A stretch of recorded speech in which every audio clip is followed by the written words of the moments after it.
Episode 5, The Final Knock, the last episode of the house that knew his name. The house felt wrong the moment Ethan stepped through the doorway. Not dangerous wrong, he had known that for a while, but expectant, like the stillness of a church before a confession begins. The air hung heavy. Warmer than usual. Too warm. He closed the door behind him, and the lock clicked on its own. Ethan didn't bother turning on the lights. In this house, darkness told the truth better than brightness ever did. The shadows pulsed with a faint, uneasy glow, as if the walls themselves were breathing. He walked deeper into the living room. "Lila," he whispered. "I know what you're trying to show me." His voice shook, but his steps didn't. Everything he'd discovered in episode 4 replayed in his mind: the child in the recordings, the girl in the mirror, the candle marks burned into the floor, the desperate whisper, "Don't let him in," and the other whisper, "You already did." A soft knock sounded from the upstairs hallway. Just one, gentle, almost polite. Ethan froze. His skin prickled. That knock, the one that had echoed again and again in this house, the knock from his dreams, the knock from the footage of the little girl, the knock from the night the house first said his name. He spoke into the dark, "I'm not running anymore." Another knock, closer, this time from the staircase. Ethan swallowed hard. His heart punched his ribs, but he climbed the stairs anyway. Each step groaned like it was warning him, or grieving. At the top of the stairs, the hallway stretched long, narrow, and darker than night itself, even with the flickering lamps behind him. Knock. He turned left. The sound came from the bedroom. Her bedroom. The one with the mirror. The one he avoided for days. The one where Lila first spoke to him. He pushed the door open. The air inside was icy, but the candle on the floor burned hot and low, flames shivering in the draft. The scent of burnt wax and something metallic lingered faintly. Then he saw her. Lila sat on the floor, knees pulled to her chest, the same white dress stained and shadow-worn, her hair matted against her face, but she wasn't crying this time. She wasn't afraid. She looked exhausted. "Ethan," she whispered, voice trembling like old paper.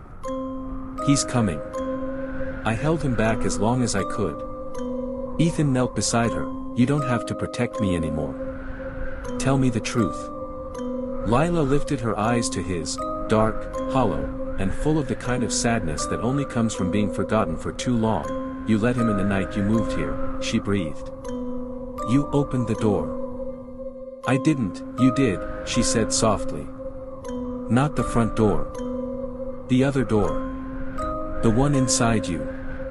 Ethan's stomach dropped. A memory flashed, brief, blurry, and violent, of the night he arrived. The exhaustion, the loneliness, the feeling of something tugging at him from the walls, a whisper, a promise, a voice that wasn't his own saying, "I can make you feel at home again." He didn't remember answering, but he must have. Before he could respond, the temperature plummeted, the candle flame twisted sideways, and a thunderous knock shook the entire room. Lila's head snapped toward the closet door. Ethan stared at it. The handle turned, slowly, deliberately, like someone testing it from the inside.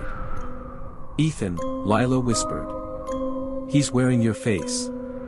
The closet door burst open, and Ethan saw himself standing there, same eyes, same jaw, same heartbeat, but twisted, wrong. The thing that looked like him stepped forward, expression hollow and curious, like a predator learning how to mimic prey. Ethan's blood iced. "What are you?" His double smiled. "Too wide, the one who knocks back." Lila grabbed Ethan's arm. "Don't talk to it. Don't look at it. You have to finish what I started." "How?" "You closed the door." "But he's out." "No," she whispered, gripping his hand. "The one inside you." Ethan's breath broke. The creature lunged. Lila screamed. The candle erupted into a tall, violent flame that swallowed the room in orange light.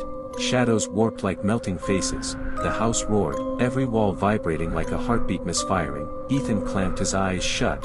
He didn't need instructions. Some part of him, some ancient, instinctive part, already knew what to do. He reached inward, not into his mind, not into his heart, but into the space behind both, where fear lived, where loneliness built doors, and where whispers crawled in the dark, and he slammed it shut, a sound like shattering glass tore through the room. The creature shrieked, a sharp, inhuman wail, and then, silence. Ethan opened his eyes. The room was empty, the creature was gone, and Lila was fading. Wait, no, Lila. Ethan reached for her. She smiled for the first time. Soft. Real, you did it. The house is yours now. Her fingers passed through his. Thank you for letting me go.